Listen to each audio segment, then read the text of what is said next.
Welcome back to ClevverTV, everyone. I'm Joslyn Davis with my partner in crime, Dana Ward. Oh, hello. Hello. And joining us in the studio for the first time ever, we are super excited, is Bridgit Mendler. Hello. Hello. Hi, welcome. Hi. So, of course, we know you well from your show on Disney Channel, Good Luck Charlie, but we are so excited. We've been talking about forever your music, and can you believe it? Your album comes out in just a month. I know. It's unbelievable. Yes. How are you feeling? I'm so excited. It's weird. It's like since the single came out, the time has kind of flown by.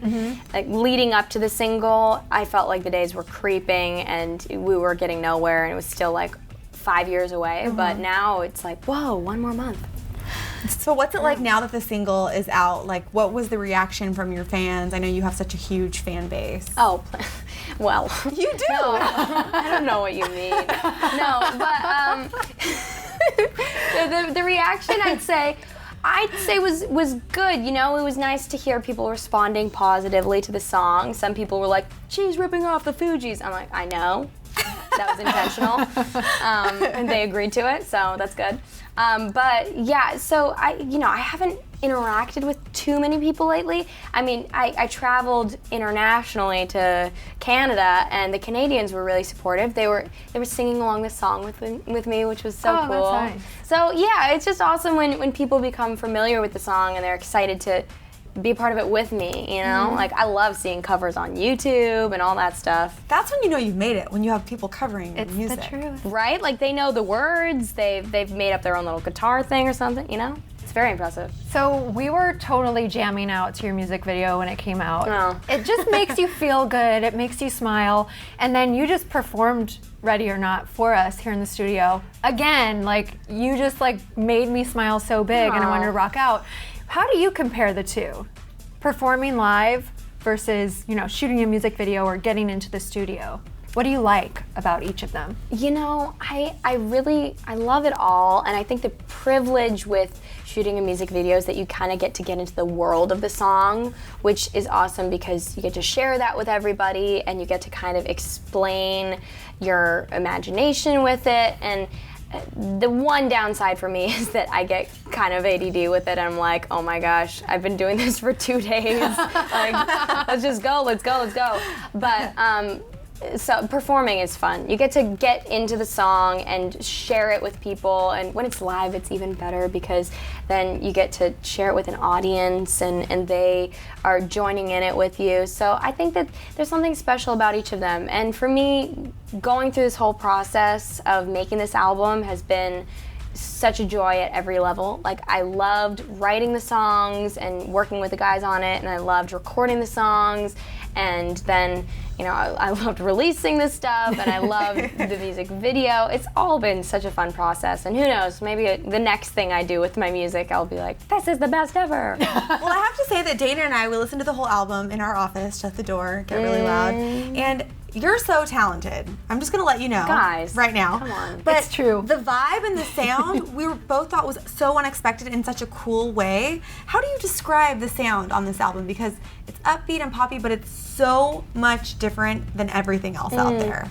Yeah, well, that's the thing. We wanted to focus on making a pop album, so that's what it is, but I think that the goal was also to kind of be clever with it and have fun stories to tell through the music and to make each song its own individual thing.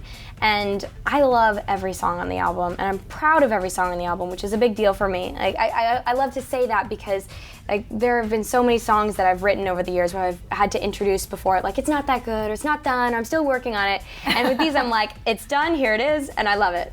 So I'm really happy about that. And I think that there's, the cool thing about it is that each song is different, and there's kind of, as you guys know, the R&B, kind of funky, jazzy vibe in some stuff, and I'm excited for everybody to hear the whole thing because I feel like they can't get Hello, My Name Is until they hear it all, you know? Exactly. And you mentioned telling a story was really important to you through each song.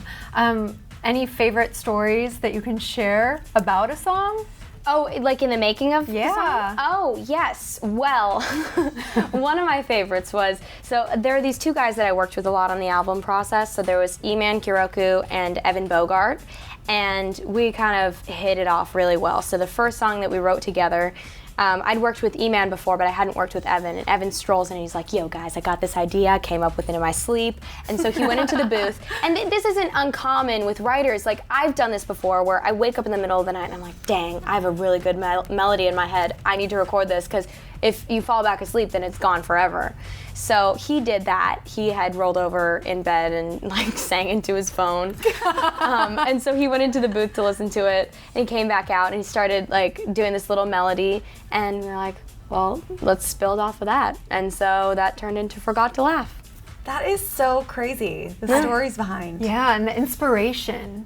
Yeah. It's really cool. And what about the lyrics? Because I know that I think it's so impressive that you, as this is your first album and you co-wrote all the songs. Was that something that was very important to you right off the bat? Yeah, it really was, because I think that you can't really replicate somebody's voice. And I worked with some amazing people. Like, I feel so fortunate to have worked with all of those people, because they brought essential things to the album. But at the same time, I feel like having me there for every song was pretty essential too, because you can't really identify with the music unless you help to tell the story. So that was just kind of important for me, and I think that they were so vital in making the album what it was, and I love the co-writing process, because you come up with stuff you would have never thought of, and they're able to be like, that idea sucks, that one's good, keep that, let's move off of that. Whereas with me, I'm like, I don't know, like, what did I do that was right, what did I do that was wrong? Oh man, well that's so incredible. Congratulations, we're so excited for you. Thank you. October 22nd, it's literally right around the corner. What will you be doing on October 22nd? Where will you be?